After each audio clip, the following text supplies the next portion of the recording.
waxaa haatan toos ugu soo biiray barnaamijka wasiir cabdilaahi goodax barre oo haatan khadka toos ugu jira. wasiir cabdilaahi kusoo dhowow barnaamijka marka hore. aad iyo aad waa mahadsantihiin dhammaantiin waa idin salaamay intiida dhegaysanaysana waa salaamay. waad mahadsan tahay sida aad usoo gashay aan hadalka kuu siiye waxaad sheegteen inaad manhaj waxbarasho oo dhammaystiran ay wasaaradda tacliinta ee Soomaaliya ay soo saartay. manhajkaasi muxuu yahay bal hadda noo yara faahfaahi. waa mahadsan tahay marka u horeyso haddaan soo koobo waddan kasta oo jiro waxaan soo wada qirsannahay inuu leeyahay manhaj uu ku barbaariyo muxuu ahaa ubadkooda wax lagu baro manhajku marka aad si guud u qaadatid qaarna waddanka iyo siyaasadiisa iyo muxuu ahaa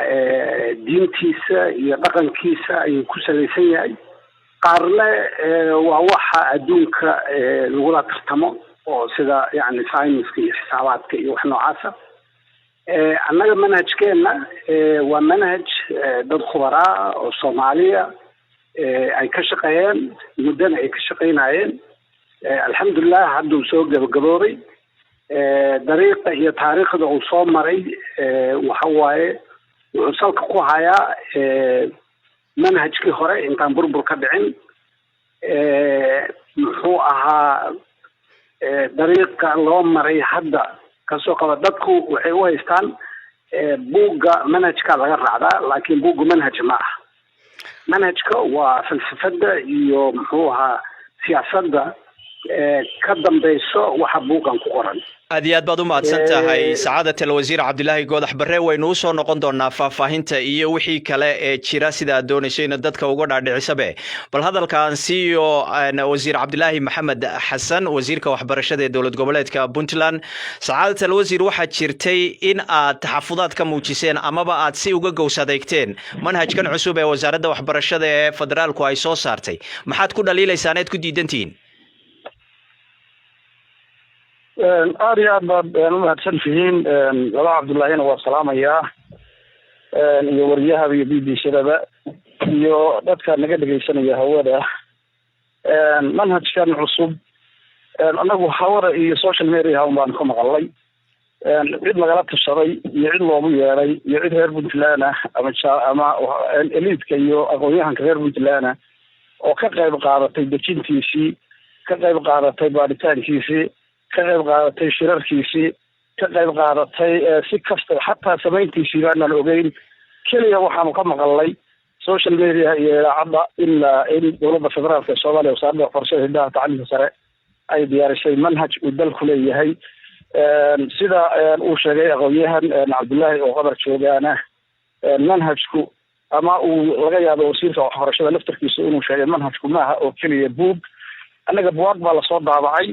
oo keliya baanu maqalay sida uu cabdullaahi hadda qirayana manhajku ma aha oo keliya buwaag marka hore miyaan loo baahnayn in manhajka laftarkiisu maadaama dalkii federaal noqday in manhajka laftarkiisa aqoon-yahanka dalka oo dhan iyo dowladaha kala duwan ee dowladda federaalka ka midka inay ka qayb galaan. bal su'aasha qudheeda sacaadata wasiir su'aasha qudheeda aynu wasiir goodax u gudbiyo wasiir goodax waad maqlaysay dooda wasiirka miyaanay gar ahayn in laga talageliyo maadaama uu yahay waxani wax ummadoo dhan loogu talagalay in laga talageliyo maamul goboleedyada dowladda federaalka ee Soomaaliya miyaanay gar ahayn markii la dejinayo manhajka la sameynayay? aad iyo aad waa mahadsan tahay runtii waa su-aal fiican laakiin jawaab ay leedahay jawaabta ay leedahay waxa weeye manhajkan hadda buwaagtan aad aragtaan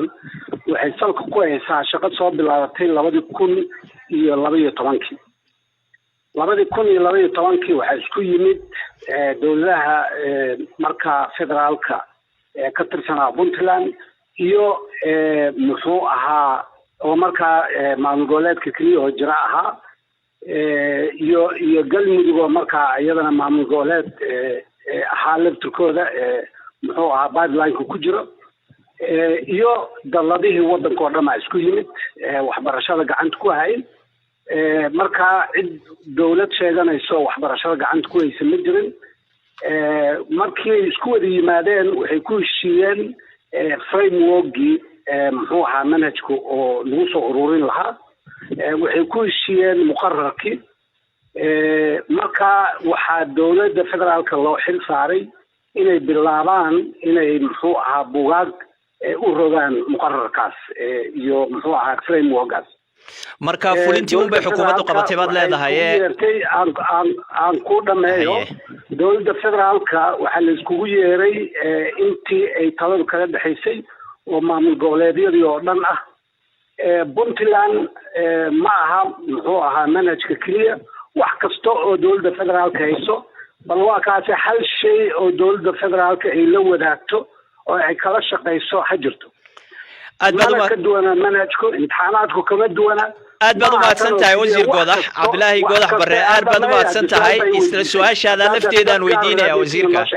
aan dhameeyo fursadii si aan wax ku sharaxo su-aal weyn oo ummadda soomaaliyeed danaynayso ayaa la isweydiiyey marka waa inaan sharaxaa sabarkaa yeelo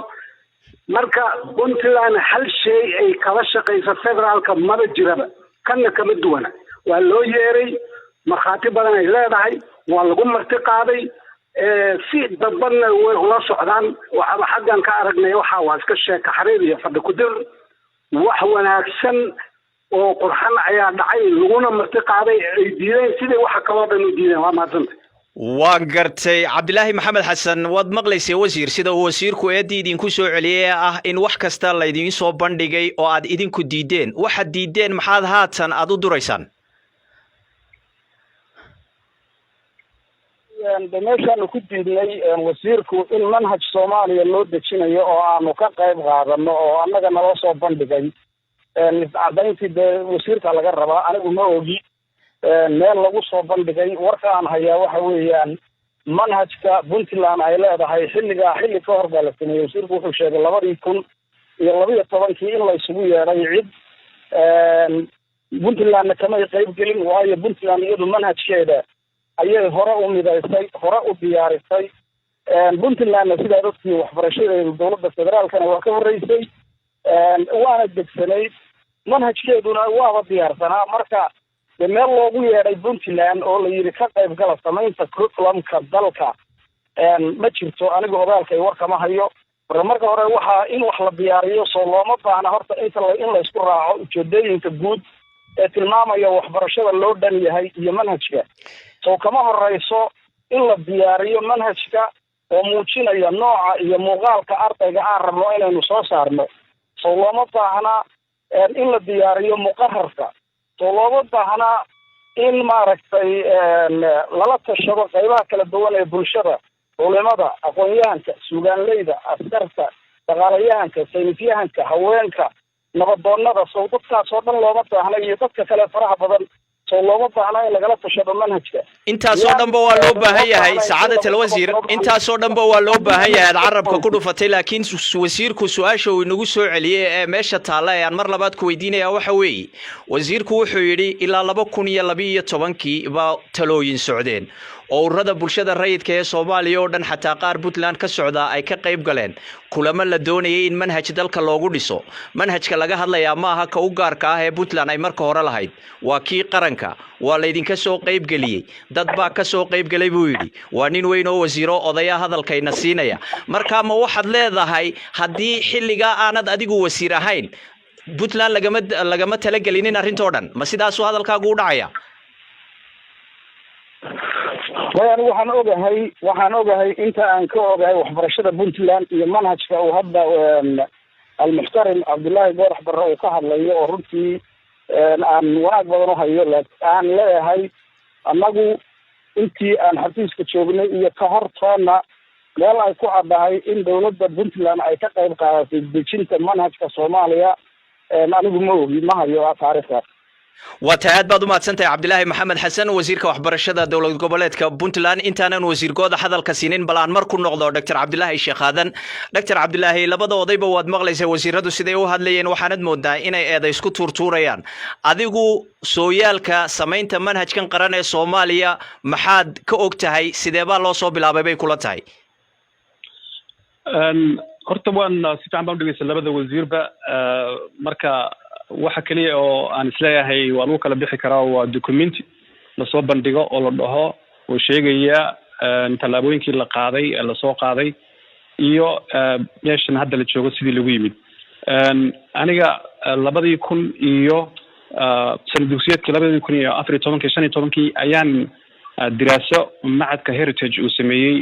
oo anigu garwadeenka ah baan ku sameynay diraaso oon rabnay ku ogaano caqabadihii waqtigaas ka jiray waxbarashada dalka anagoo markaa xoogga saaraynay bartamaha iyo koonfurta marka Puntland ku leeyahay annaga marka waqtiyadaas sida ay dadku la wada socdaan wadanka waxaa ka jiray isdhexyaac fara badan oo dhinaca manhajta ah markaas waxaa bilowday tallaabada fiican aniga aan isleeyahay waqtigaasay bilaabatay waa waqtigaas soo bilaabatay waxayna ku bilaabatay xilligii madaxweyne xasan sheekh ka qaybgalkeeda yaa qayb ka ahaa yaa ka maqnaa taas waxay u baahan tahay documentikeedii wixii in dib loo eego laakiin hawshan inta muddadaas soo socotay aniga marka waxaan isleeyahay qodobka muhiimka wuxuu yahay labada wasiirba waxay qirayaan muhiimadda ay leedahay manhaj dejinta in laga wada qayb qaato marka haddii aynan horey u dhicin ama ay dhacday oo sidii la rabay aan u dhicin markasta fursadaas marka waa in ay jirto oo manhajkii hadda lasoo bandhigay wax ka bedelis iyo wax ku daris lagu samayn karo aad bay waxay muhiim u tahay in manhaj la isla ogol yahay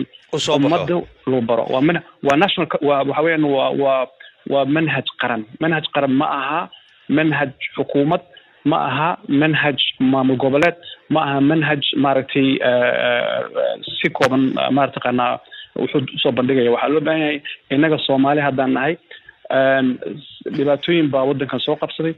dhibaatooyinka wax ka badbaadin kara manhaj midaysan oo la yeesho aad baad u mahadsantahay Dr. Cabdilaahi Sheekh waan kugu soo noqon doonaa hadalka waan ku siin doonaa waan kugu soo noqon doonaa wasiir Cabdilaahi Goodax Barre waad maqlaysay muhiimadda saddexdiinuba manhaj u leeyahay waad isku raacsan tihiin laakiin waxaad moodaa in dhinaca Puntland ay wax tabanayaan ay leeyihiin markii horena lagama talagelin dejinta manhajka hadiiba ay taasi dhacday oo aynu arintaas sidaaba ku qaadano imika hirgelintiisa iyo wixii ay tabanayaan sida loo saxayo laga talagelinayo diyaar ma u tahay wasaaraddaadu aad iyo aad horta waa mahadsan tahay haddaan meesha dambe ka qabto oo aanan warka gadaal usii raacin aad iyo aad diyaar loo leeyahay balse waxaaba jirto howl xayiran maxaa yeelay waxaa ku talagalka xukuumadda federaalka ay tahay in la abuuro muxuu ahaa board guddi heer qarana oo ka madax bannaan muxuu ahaa wasaaradda marka howlahooda ay fushanayaan oo hawshaas qabto oo maamul goboleedyada oo dhan ay xubin ka yihiin hawshaas iyada muxuu ahaa waxay hadda waxay yaran tahay in Puntland ay kasoo qayb gasho manhajka ujeedada dowladda dhexe waxay ahayd in manhajka la fariisiyo oo aan la siyaasadeynin hadda sanadkii hore waxaan taabo qaaday fasalka koowaad fasalka shanaad ilaa fasalka sideedaad sanadkii ka horreeya waxaa taabo qaaday aakhirkiisii fasalka koowaad ilaa fasalka afraad hadda bisha August bilowgeeda waxaa taabo qaadayo fasalka sagaalaad ilaa ka 12aad sidaas ayaa manhajkii uu complete ku yahay wadanku lahaa laakiin meesha ma aha meesha shaqadu ku dhamaatay hadda waxaan bilownay oo aan guddi u saarnay in la revise gareeyo fasalka shanaad ilaa fasalka sideedaad muxuu ahaa la tayeeyo oo la gaarsiiyo heer adduunka uu kula tartamo waxaan qaadnay khubaraa dibadda oo waxaan aqoon dheer u leh oo aan rabno in ay qiraal nala sameeyaan in muxuu ahaa fasalka shanaad ilaa fasalka sideedaad oo la jaan qaado adduunka aad iyo aad waxaan diyaar u nahay aad iyo aad baad u mahadsan tahay wasiir Goodax maadaama aan dhameeyo wax yar maadaama ay maamul goboleedyo kale oo dhan ay diyaar yihiin middan oo taariikhda ah Puntland iyadaa hooyo ka ahayd isku imaadka guud iyo framekii dadkii saxiixayna way ka ahayd oo saxiixoodii waa la hayaa muxuu ahaa waan soo bandhigi karnaa haddii loo baahdo hadalka aynu googoosanno isla sidaana ila taariikhda aad ku noqotay in aan weydiiyo wasiir cabdilaahi maxamed aan weydiiyo halka aad ku noqotay ee aad tiri kasoo qaybgalkeedu way jireen aan cabdilaahi weydiiyo hadalkana waynu googoosanaynaa wasiir goodax waad mahadsan tahay wasiir cabdilaahi maxamed xasan waad maqlaysay dooda wasiir goodax in idinka laftiinu haddii aad dowlad goboleedyada federaalka ee Soomaaliya tii ugu horeysay aad tihiin oo aad ka khibrad badan tihiin oo manhaj idin gaari uu muddo soo jiro aad shaqaynayseen waxana la sameeynayaana uu yahay wax Soomaaliya oo dhan la doonayo dalkii Soomaaliya lagu hago oo ubadkii u dan ah inaad idinku isxilqaantaan oo xataa aan la idin yeedhin aad idinku tagtaan oo tidhaahdaan war sidan ay ku qumantoon u soo marno loo sameyn jiray miyaanay marka horeba ahayn mas'uuliyad idin saaran oo ka gaabiseen intaad idinku waa sax walaale annagu waan rabnaa manhaj uu leeyahay qaranka Soomaaliya aad baanu diyaar ugu nahay waana soo dhaweynaynaa 100% Cabdullaahi laftarkiisu wuxuu marxaanti ka yahay sanadkii hore mar aanu isugu nimi magaalada Muqdisho inaanu wax badan isu soo dhaweynay in ilaa hadda boorka uu sheegayo oo xataa boorka examination boorkii xataa aanu diyaarinay haddana si kale wax noqdeen waxaanu diyaar u nahay 100% dalka kani waa hal dal 5 dal maaha 6 dal maaha inuu leeyahay hal manhaj waa lagama maarmaan laakiinse halka aan isleeyahay waxbaa laga tabayaa waxa weeyaan marka wadanka uu federaal yahay gaadhsiinta iyo decentralizationka waxbarashada in ay ama arrimaha bulshadaba ay dawladuhu leeyihiin dawladaha ka midka ah dawladda federaalku meelaha la iska haysta horta waa halkaas adigu sidaad u dhigaysaa Cabdilaahi waxa weeye waxaad moodaa inaad ku soo ururinayso arinta manhaj u gaara Puntland in la helo waad maqlaysay wasiir goodax wuxuu idin yiri xataa boardkii la sameyn lahaa ee guddigii qaran ee ka dhaxayn lahayd ummadda ee waxaan oo dhan ba xataa ka madax banaanaan lahayd wasaaradda idinku idin xayiran yahay adiguna waxba si noqday baad leedahay walina carabka kuma dhufan waxa sida noqday bal hadda faahfaahi waxaas ee aad kaga jawaabaysay eeda wasiir Cabdilaahi diyaar baan u nahay haddii Cabdilaahi uu maanta leeyahay wasaaradda hidaha iyo tacliinta sare isagu waa wasiirkii federaalka ahaa dowlad goboleedyada ma matalo waxaa la rabaa inuu dhex u noqdo wasiir federaal ah oo Puntland iyo Galmudug iyo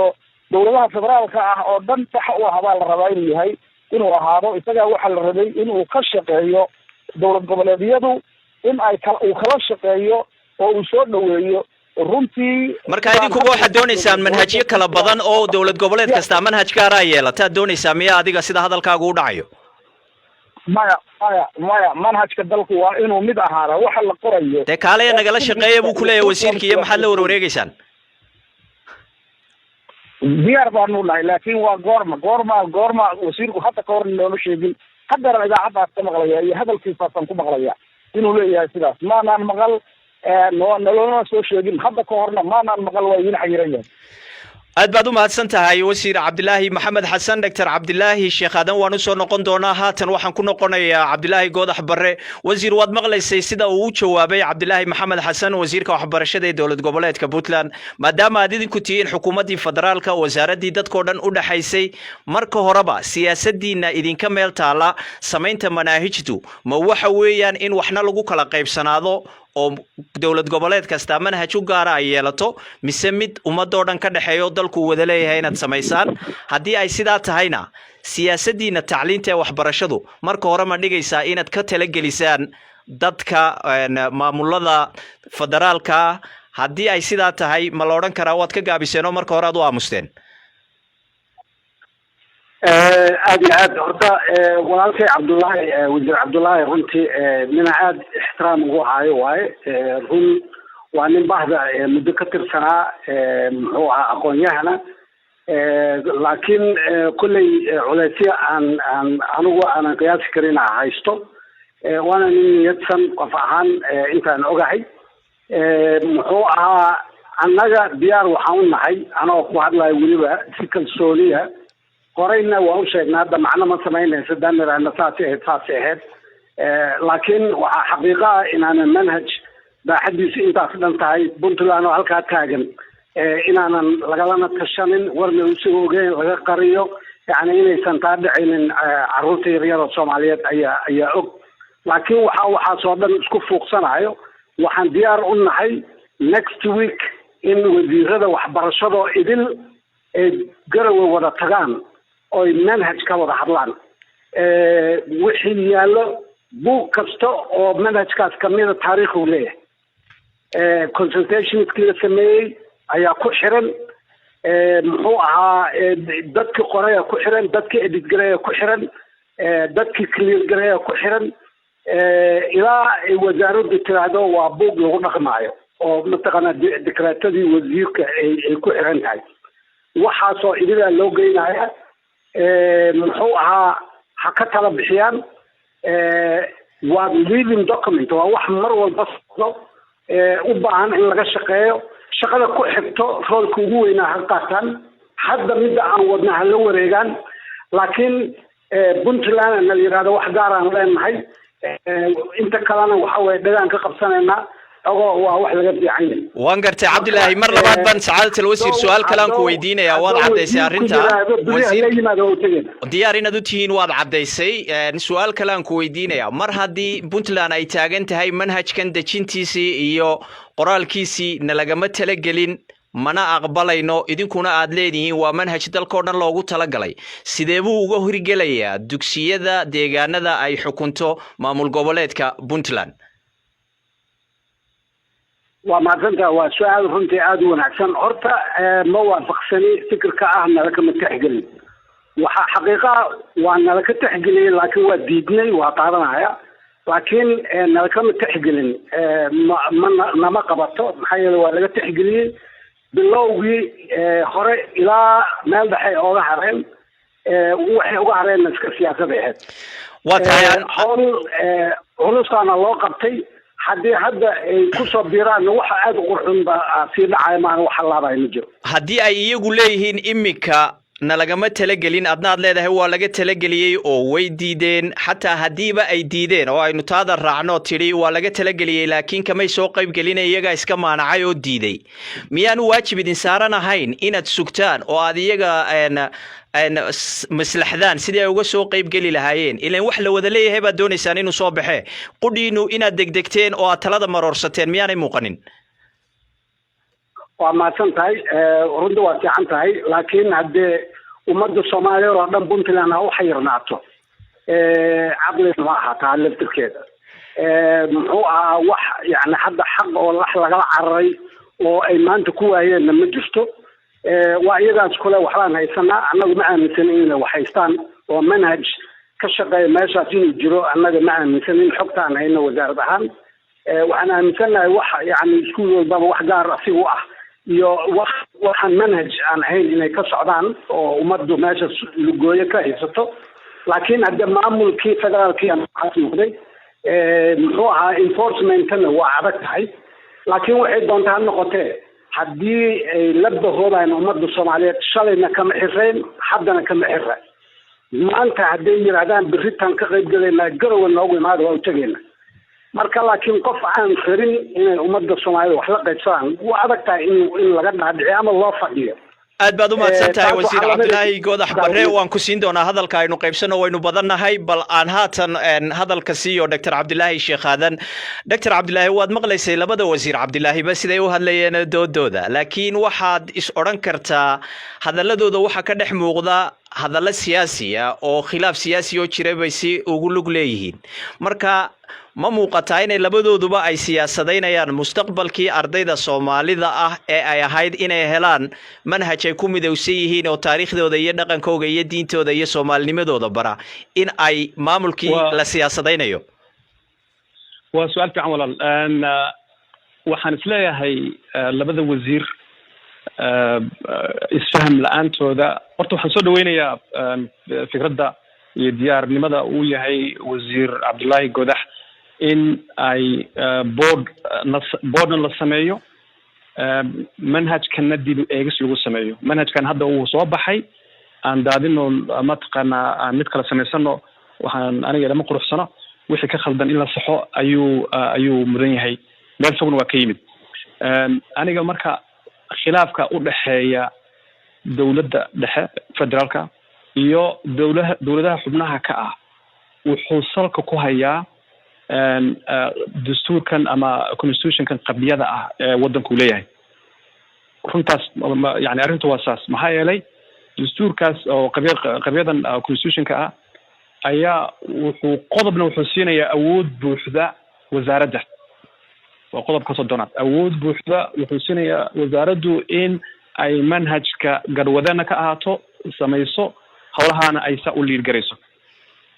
meesha qodobka 52 uu xusayo leeyahay mas'uuliyadda ay ka mid tahay arrimaha waxbarashadu waa mid wadareed waa mid wadaag laakiin ma qeexayo inta in laag ay leedahay dowlad goboleedku inta in laag ay leeyihiin dowladda dhexe aniga marka waxaan isleeyahay khilaafkan mid ku koobnaan doona ma aha laba wasiir Cabdullaahi ilaa Soomaalidu ay ka hesho maxkamad oo constitutional court oo waxaan kala saato dhahdo awooddaas ay leedahay maamul goboleed ama ay timaado Soomaalidu nidaam kale ay keensato oo resource sharing oo ay siyaasaddu ay waxbarashadu ay qayb ka mid tahay aad iyo aad baad u mahadsantahay Dr. Cabdullaahi aye waan dhameeyo intaan ku daro inta taas laga helayo marka waxaa la gudboon dowladda dhexe in ay niyad dab ah oo federaaleynta waddanka actionkeeda laga arko oo cascading oo muxuu ahaa hawlihii ay مثلا garowe iskuulka si u maamulanayaan iyo si u dhaqmayaan iyo arrimahaas inay noqoto arrin maamulkaas loo daayo sida maamulada kaleba mataqaana iyagana ay tahay in loogu daayo laakiin wasiirkii haddii uu ay jirto arrin inuu maamulo waxbarashada maamul goboleedyada oo maaragtay xataa level of school iyo secondary arrimahaas waxaan isleeyahay waxay sii adkaynay xal u helidda arrintan marka waxaan u baahannahay inaan ku shaqeyno inta arrintan constitutionka laga saxayo niyad sami iyo dabacsanaan ah wax hal ujeedadana waa mid aynu wax isla qaadano aad iyo aad baad u mahadsantahay Dr. Cabdullaahi aad iyo aad baad u mahadsantahay Dr. Cabdullaahi Sheekh Aadan inta aanan hadalka siinin Cabdullaahi Maxamed Xasan wasiirka waxbarashada dowlad goboleedka Puntland bal hadda qaar ka mid ah dhageystayaasha BBC-da oo qaarkood ay arday yihiin ayaa iyaguna aragtidooda ka dhiibanaya barnaamijka hadday la dhageysta السلام عليكم BBC وعبد الله حسين علي أوجو مقدشو waxaan soo dhaweynayaa manhajkan cusub oo u noqon doona ardayda Soomaaliyeed si fudud inay wax ku bartaan manhajkan oo ka dhigi doona mid midaysan dhammaan waxbarashada dalka Soomaaliya waxaan rajeynayaa inuu noqdo manhaj waxtar iyo faa'iido u leh السلام عليكم بعد BBC مقعي وداير عبد القادر حسن وان كسو aragti dhibanaya magaalada Aadaadiyo gobolka Galguduud bartamaha Soomaaliya hadii aan aragtida ka dhibto dooda jimcaha galabta ku saabsan manhajka cusub ee dhawaan la meel mariyay sidoo kale khilaafka dhanka waxbarashada ee waayahan dambe u dhixay maamul goboleedka Puntland iyo sidoo kale dowladda dhexe runtii manhajka cusub ee dhawaan la meel mariyay waan soo dhaweynayaa waa aad bayna muhiim u tahay in la helo manhaj lagu mideysan isla markaana ka dhaxeeya dadka Soomaaliyeed maamul goboleedka Puntland waayahan dambe dhanka waxbarashada khilaafka uu kala dhixay dowladda dhexe runtii waxa sabab u hal dhigi kara maamul goboleedka Puntland isaga laftiisa oo isla markaana aan diyaar u ahayn in uu sida ardayda maamul goboleedyada kale ay u galaan ay kuwiisa u galaan waxaan rabaa in halkaas su'aalka weydiiyo maamul goboleedka Puntland asaga maxaa u diiday in ardaydu ay sida ardayinka kale imtixaanka xoo galaan isla markaana ay shahaado ku ardayda kale qaataan mid lamid ah ay qaataan waa mahadsantiin bahda BBC aniga waxay ila tahay manhajkani cusub ee dowladda Soomaaliya ay ka hirgelinayso guud ahaan wadanka mid aan suurta galeynin waayo waqtiga uu ku soo aaday oo aan ku habboonayn in manhaj midaysan wadanka laga sameeyo iyo maamul goboleedyada oo qaarkoodba ay adag tahay si lagu gaarsiiyo awgeed dhanka kale waxaad moodaa dawladdu in aysan xil gaar ah iska saarin dhaqangelinta manhajkan iyo sidii loogu soo gudbi lahaa ubadka Soomaaliyeed ee waxbarashada muhiimka ay u tahay manhaj midaysan oo markaasi waqti badan la geliyay waxaana ka dareemi karnaa imtixaanaadkii ay sanadkan qaaday waxaa ku jiray dawladda manhajkan ay soo diyaariyeen kaas oo runtii aanan waliba loo qaybin goobaha waxbarashada waa mahadsantihiin BBC السلام عليكم BBC مقعي عبد الله عقير وان السلام يا داديها برنامج كي قيب قلياش دمان دقيستياش BBC الصومالي هدي أن نفكر كي كديبتو منهج كعصوبة وسارد وحبرشد الصومالية لوان ميل مرسيرون تي وانبوغادين يوانا وحلو فرحو إن الصوماليا أيالتو منهج أقارو أرداد يدي وحبرشد يدي دوكسيدة سريكوه سباي وحكو برتانو منهج لودي هينو نقدان رجينيا ماداما إمن ويد بان wax manhaj ka jirin Soomaaliya oo wadamo shay manhajyo inoo soo qoran aan wax ku baran jirnay waxaan si rajaynayaa in haatan laga raysan doono oo bulshada Soomaaliyeed ay heli doonto iyo bay dhalinta Soomaaliyeed wax baranaysa manhaj u gaar oo ay waxbarashadooda ku sii wataan waxaan rajaynayaa dawlad goboleedyadana inuu ka dhaqan galo oo uu noqdo manhaj loo dhan yahay aad iyo aad baad mahadsantihiin BBC Soomaali aad iyo aad bay u mahadsan yihiin dhegeystayaashaas oo qudhoodu su'aalaha ay soo jeediyeen aan hadhow toolo idiin soo gudbin doono labada wasiir Cabdilaahi iyo wasiir Cabdilaahi bal haatan se aan wasiirka waxbarashada ee Puntland Cabdilaahi Maxamed Xasan aan hadalka siiyo Cabdilaahi Maxamed Xasan oo wad maqlaysay saacada wasiir Cabdilaahi Goodax Barre wasiirka tacliinta dawladda federaalku hadalka uu sheegay ee ah toddobaadka dambe inay marti qaadayaan wasiirada tacliinta ee maamul goboleedyada ma ka qayb galaysaan oo madasha ma ka oranaysaan wixii aad ka qabtaan ee dooda manhajkan aad ma u mahadsan tahay horta sideedaba dawladda Puntland ama wasaaradda waxbarashada ee Puntland ma diidana dalkan inuu hal manhaj yeesho marka koowaad iyo marka labaad iyo marka saddexaad waa ku soo celinayaa hal manhaj inuu dalka kan yeesho waa lagama maarmaan manhaj la isla ogol yahay oo midaysan oo ummadda u dhaxeeya hadii la isugu yeerayo diyaar baan u nahay laakiin wasiirku manhajka uu dejiyay oo hadda isagu inoo sheegay inay sanadkii hore koowaad ilaa afraad diyaariyeen haddana shanaad ilaa sideedaad sanadkana koowaad ilaa iyo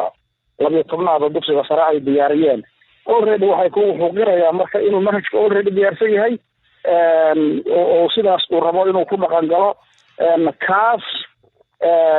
de manhaj dhinac ka raran oo cid gaar ah ay diyaarisay waan u aragnaa runtii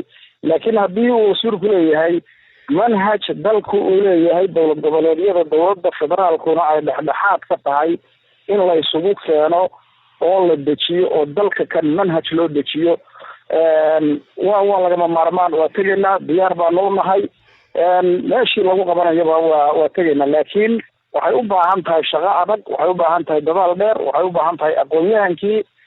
manhajkan midayn lahaa in la helo aad iyo aad baad u mahadsan tahay sacaadatul wasiir hadalka waxaan ku celinayaa mar kale Cabdilaahi Goodax Barre wasiirka tacliinta ee federaalka oo aan weydiinayaa laba su'aalood oo ishuwan mid waa ta koowaad ee Cabdilaahi Goodaxow waad maqlaysay ardaydii hadashay waxa kamid ahayd inaan ardayda oo sheegtay in manhajkan cusub ee aad hadda soo saarteen iyadoo oo aan la dhaqan gelin waxyaabo ku jiray ardaydii imtixaankii lagaga qaaday waxaanad ku doodaysay in manhajkan aad looga fiirsaday oo khubaro isku dubariday oo dhaqan gelintiisana la darsi doono miyaanay halka meesha ka muuqanin goldoloolooyin fara badan oo aynaanay wasaaradda warba u haynin manhajkani halka uu ka imanayo iyo sida loo meel marinayo waa mahadsan tahay waa su-aal fiican ay ahayd waa dhegaystay gabadha muxuu ahaa horta waa inay noo kala caddahay bugaagtan laga daalacanayo manhajka iyo manhajka laftirkiisa muxuu ahaa muqararka bugaagtan lagu saleeyey horaa loo dhigahay horaa loogu shaqaynayay shardi ma aha muqararku in buugga laga qaato ama kaas kaliya bugaagtii aan midaynay waxaan leeyahay halkaas buuga laga qaadan karaa meeshaas article ku urursan yahay marka khalad weyn oo sida ardaydu u dhigtay ah ma aha haddii laga sugayay buug hebel chapterkaas wixii ku yilay lama keenin imtixaanka nooca loo dejiyo waxa weeye muqararka ayaa laga soo qaadaa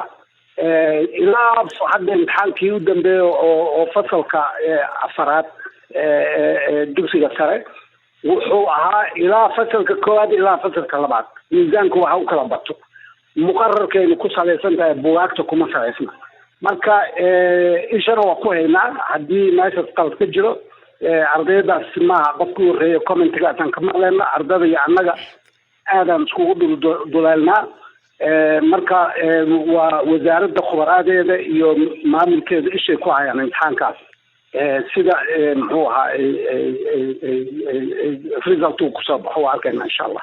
aad baad u mahadsan tahay wasiir kalaan qudhaada kugu soo celinaya wasiir cabdilaahi goodax barre waxaa jiray intii uu taagnaa khilaafkan wasaaraddaada iyo puntland u dhexeeyey in aad dhowr jeer sheegteen inaydan shahaadooyinka ay ardayda dugsiyada sare ka baxa ee puntland aydan aqoonsanayn shahaadana aydan siinaynin go-aankiinaasi welima halkiiba mise waxbaa iska bedelay haddii uu halkii taagan yahayna miyaanay muuqan in aad caruur Soomaaliya oo wax baranaysa arrimo siyaasadeed oo idinkala dhaxeeya cid siyaasiyiina aad mustaqbalkoodii madow u gelinaysaan? waa maadsantahay runtii waa su'aal wanaagsan dhowr marna waa uun ka jawaabnay su'aashaas. annaga shahaadada Puntland laga baxsho waan ictiraafsanahay marnaba annagu maanan dhihin ma ictiraafin waxaanan samayn karin in aan shahaado siino arday aanan imtixaan ka qaadin oo aanan ogeyn levelka uu yahay si kale loo maamulay. marka si gaara in Puntland intay muxuu ahaa dad shahaadooyin iyo siiso annagana aan qiraal bixino niraano shahaadaan siinay lamid ah shahaadada aan ku imtixaanka aan ka qaadnay ma samayn karna. laakiin ardada ay shahaadada siiyeen waan ictiraafsanahay waan tasdiiqinaynaa shahaadadaas inay Puntland ka soo baxday maamulka Puntland ay bixiyeen waan ictiraafsanahay. laakiin waxaan samayn karin oo laysku hayo waxa weeye inaan shahaado lamid ah shahaadada ardayda kale imtixaanka galay mid lamid ah inaan siino annagoo aan iyaga imtixaan ka qaadin. marka taas waa midda laysku haysto. waxaanan aaminsanahay dhinaca Puntland ayaa laga siyaasadeeyey iyama muuqato sababta ay muxuu ahaa taa u dhici weysay inay saataa waxaa ku ogaanaysaa hadda imtixaankii u dambeeyey ilaa 600 arday oo reer Puntland ah ayaa imtixaan ku ogolaana inay galaan oo iyagu iskood u galay. aanan rajaynayna inay mataqaanaa walaaladood wax la qaybsadeen natiijadii soo baxaysa ay wax kale yihiin kuwa markaa shahaado way helayaan. waan gartay waxaad tidhi waanu aqoonsanahay shahaadada dugsiyada sare ee Puntland laakiin ardayda ka soo baxday shahaado ma siin karayno maadaama aanan ogeyn mustawahooga aqooneed manhajkii ardayda lagu qiimeyn lahaana imika la dhameystiro weli maydaan dhaqan gelinin marka maxaad ku salaynaysaa mustawaha aad leedahay ardaydaasaan ku qiimeynaynaa halkeed ka keenaysaa manhajkii weli maad meel marinay? manhajku waa meel maray waxa hadda soo gunaanudmay waa buugaagtii laga daalacanayo manhajka laakiin manhajku mar hore ayaa muqarrarkiisa lagu dhaqmayay ma aha muxuu ahaa manhajku wax hadda bilowday 2012 markii Puntland ay isbiga u ahayd in framework xeendabka guud la isla ogolaaday iyo muqarrarka wixii ka dambeeyay muqarrarka waxba lagu dhigay maadaama buugaagtii daabacnayn qolaba buugaag gaar oo iyagu ay gacanta ku sameeyeen ama si u sameeyeen in bay iska isticmaalayeen marka muqarrarka waxa muhiimka ah qofka lagu qiimeynayo lagu qiimeynayo buug ma haysan maalintii imtixaanka la galay muqarrarka qudhiisii haddaydan heshiis ku ahayn idinkiyo Puntland maxaad ardayda reer Puntland ku qiimeynaysaan ileen iyagu eedda ma lehe siyaasiyiinta manhaj u dejiyay wasaaradoodii tacliinta ay soo mareen xaqna way u leeyihiin inay wasaaradooda federaalka ee dawladooda ay ka helaan shahaado maxaad ugu diidmadiina aad ku qeexaysaa? waxaa lagu qeexaya waa maasantahay su'aal aad u wanaagsan ayaad weydiisay walaal. waxa weeye 2012 waxaa lagu heshiiyey muqarrarkaas in lagu dhaqmo. Puntland waxay codsadeen in la siiyo 2 sano oo muqarrarka ay bilaabaan inay bedelaan muqarrarkaas isticmaalaan. Puntland weligood inay bedeleen iyo inaysan bedelin iyo waxay ku dhaqmaan cidna uma sheegin. aad baad u mahadsantahay aan hadalka siiyo gabagabadii barnaamijkeenu ku jirna aan hadalka siiyo wasiir Cabdilaahi Maxamed Xasan. wasiir waad maqlaysay dooda wasiirka laakiin adiga qudhaada su'aal baa ku hortaalo odhanaysa maadaama aad ka mid tihiin dawlad goboleedyada federaalka waa maxay idintu mudnaantan gaarka ee aad doonaysaan aad isaga dheeraysiinaysaan maamul goboleedyadii kale maxaa ku jaban haddii aad qaadataan manhajka ay xukuumadda dhexe keentay oo wixii dhaliilay jirana aad hadhow ka wada fadhiisataan? walaal waa mahadsantahay waa su'aal wanaagsan. marka aan ku noqdo halka uu wasiir boora Cabdulaahi Goodax Barre ka hadlayo ee ahayd always imtixaanka puntland diiday inay gasho horta imtixaan in la galo waxaa ka horeysa bal horta manhajku inuu midaysan yahay dalka oo dhan warageli karo midaysan yahay ma midaysnayn curriculum midaysan iyo syllabus midaysan oo South Central iyo Puntland ay wada leeyihiin oo ardayda loo wada dhigay ardayga Ras Kamboni jooga iyo ardayga Ras Asir jooga ay wada qaadanayeen ma jirto marka Cabdullaahi laftarkiisa ku celin karaa su'aal ah haddii aanu manhajkaasi midaysnayn aqoon-yahanaynu nahay waa garanaynaa sideeba imtixaan isku mid ah looga qaadi karaa ardayda sideebay suuragal u tahay inaan labadaas arday imtixaan isku mid ah oo A+A isugu 2A ay tahay midna yahay midna nooc kale yahay sidee baan uga qaadi karnaa taas waa su'aal taagan dadku marka waxaa la rabaa horta bal manhajka ha la mideeyo ha la isugu yimaado systemka federalismka ha lagu dhaqmo maxaan ku yiraahdaa dastuurkii ha lagu heshiiyo siyaabo fara badan oo wax looga qaban karo baa jira oo aan ilaa iyo hadda suurtagelin aniga marka waxaan leeyahay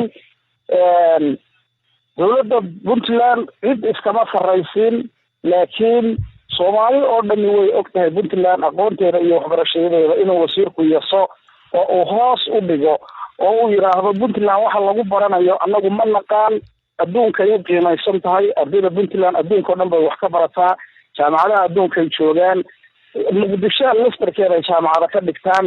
ardaydaas soo dadaalaysay intaas dhowr iyo 20 sanadoodkaas ku dhawaad wax ku soo baranaysa wax waan ku siin doonaa hadalka wasiir Cabdullaahi wax daqiiqada aan badnayn baa inoo haray aan hadalka marsiyo labadiina oday wasaaradda waan ku soo noqon doonaa Cabdullaahi Sheekh Aadan Dr. Cabdullaahi Sheekh Aadan waad maqlaysay labada odayba waxaana jirta dhibaato kale oo ah in ardaydii reer Puntland aanay shahaadadoodii aanay siinaynin wasaaradii federaalka ee tacliintu dhaliisha ma leedahay xukuumadda federaalka ee Soomaaliya wasaaraddeeda tacliintu oo ma la oran karaa waa gafay ka galayso xuquuqda ardayda Soomaalida aniga haddaan wasiirka tala siin lahaa arrintaas kulama taliyeen maxaa yeelay ardays waxa uu dhibku ka soo gaaraya sida adiguba aad tilmaantay waa arday Soomaaliyeed marka yani si kale in lagu fardaamiyo oo isaga oo ay socdo wada hadalka iyo kala duwanaanshaha aragtiyaha ayaa ay ahayd in ardayda loo ogolaado imtixaankan inay galaan ama shahaadada la siiyo waxay kaloo ahayd in wasaaradda aniga wasaaraddan maaragtay tilmaamaya maxaa yeelay iyada iskale leadership role-ka yani hoggaanka dhinacan in ay calaqal ay sameeyaan guddi farsamo ama guddi technical oo waxaan xal u raadisa oo keenta xal waara intuu guddi wax anta socoto waqtiga ay nahay Cabdullaahi aan su'aal kooban ka ku dhexgeliyay Puntland dhankeeda iyada lafteeda dhaliili ma qabanaysaa ma la oran karaa mustaqbalkii ardayda qudheedu ku khamaaraysa oo ay siyaasadeynaysaa والله Puntland labaduba waa siyaasadeynayaan arrintu waa saas siyaasadii waxbarasho inta badan aad uma kala saari kartid aniga marka waqtiga waa gabagabo waxaan rabaa in aan laba arrimood oo muhiim ah aan tilmaamo oo la gudboon dhammaan saamilada waxbarashada waxaa muhiim ah wasiirku wuxuu ka dhawaajiyay manhaj iyo framework iyo policy inay jirto arrimahaas waxaa anigu aan ku talin lahaa in dadka lala wadaago oo aynan noqonin kuwa ku kooban wasiirada kaliya policy framework baa jirta laga shaqeynay educational policy baa jira dadka Soomaaliyeed in la wadaago oo ay arkaan dadka Soomaaliyeed dadka soo baxay oo nidaamka waxbarasho oo ay qabto wadanka inuu hiigsado waxaan kaloon tala aan ku soo jeedin lahaa isjiidkan ma dhamaanaya ilaa iyadana laga helo shuruuc waxbarasho Soomaaliya intaan ogahay adduunka wadanka kaliya aan ahayn sharci waxbarasho aad iyo aad baad mahadsan tahay Dr. Cabdullaahi Sheekh Aadan 3 daqiiqo u dambeeya aan midba daqiiqadii barsiyo labada wasiir Cabdullaahi Goodax Barraan ku horeynaya labadiina oday dood adag baa idin dhex taala diyaarna waxaad muujiseen inaad labadiinuba diyaar u tihiin in arrinta la xaliyo maxaa lagu heshiinayaa bay kula tahay Cabdullaahi Goodax Barrow ee anagoo warbaahintiina aan idinka warsugnaa aada u mahadsan tahay aniga waxay la tahay in aan muxuu ahaa markii waxaa la yidhahdaa Soomaalidu seen waxyeelnaa ciddi tiraahda sida waxyeelaan ma waayaan waxaan qabaa in Puntland iyo dowladaha xubinta ka ah ee kale annagoo dhex fadhino federaalkii inaan fariisano xal u helno taas aan xalkuna wuxuu ku jiraa in la abuuro board loo dhan yahay oo laba board oo midna imtixaanaadka maamulo midna manaahijta ay maamulaan inta boorarkaas laga helaayana puntland inay dabacsanaasho la yimaadaan. hadda wasiirka hadalkiisa waxaa ku jirtay aad baad u mahadsantahay waxba yaynaan tiigaalin aan isaga hadalka siiyo daqiiqad baa i hadhay isagaan hadalka siiyo hal daqiiqa inoo hadhay cabdilaahi maxamed xasan wasiir adigana muxuu xalku kula yahay aad rabtaa in khilaafkan lagu soo dhamayn karo khilaafkan haddii daacad laga yahay waa la dhamayn karaa dalka in loo turo ardayda soomaaliyeed oo dhan la niyad jabin inta laga gaarayo xal waara oo qaabka federalismka iyo dastuurka dalkaba laga dhamaystirayo wixii xal ah ee lagu xalinayo waa ogolahay haddii boor loo samaynayo dastuurku haynoo dambeeyo guddiga idin xayiran ma aqbalaysaan oo halkaa doodii ma ka bilaabaysaan sidii wax loo hagaajin lahaa guddiga haddii naloo soo bandhigo guddigu waxay qabanayso iyo shaqada ay qabanayso oo dhamaystiran waa ka qaybgelayna aad iyo aad baad u mahadsan tahay cabdilaahi maxamed xasan wasiirka waxbarashada dowlad goboleedka puntland oo garowe jooga ayuu kaasi ahaa waxaa kaloo dooda ka qaybgelaya oo barnaamijka falanqaynayay isaguna cabdilaahi goodax barre wasiirka waxbarashada ee dowladda federaalk ee soomaaliya waxaa isna marti ku ahaa barnaamijka dr cabdilaahi sheekh aadan oo ah khabiir waxbarashada ku takhasusay duruufaha tacliineed ee soomaaliyana aad ugu fara dhuudhuuban oo isaguna joogay magaalada dooxa ee dalka gadar oo barnaamijka ka qaybgelayay intaas ayaanu dhegaystayaal kusoo gabagabaynaynaa barnaamijkii falanqaynta jimcaha oo aan maanta ku eegaynay khilaafka ka taagan manhajka Soomaaliya iyo sida ay u habqanku uga muuqdo ee maamul goboleedyada qaarkood ay ganafka ugu dhufteen waxay noo balana hadii Allah awood la hidmo saacada Afrikada bari marka ay tahay 7 subaxnimo inta ka horeysay waa dhamaantay oo idin la dhamaantiin sida ay nabadgelyo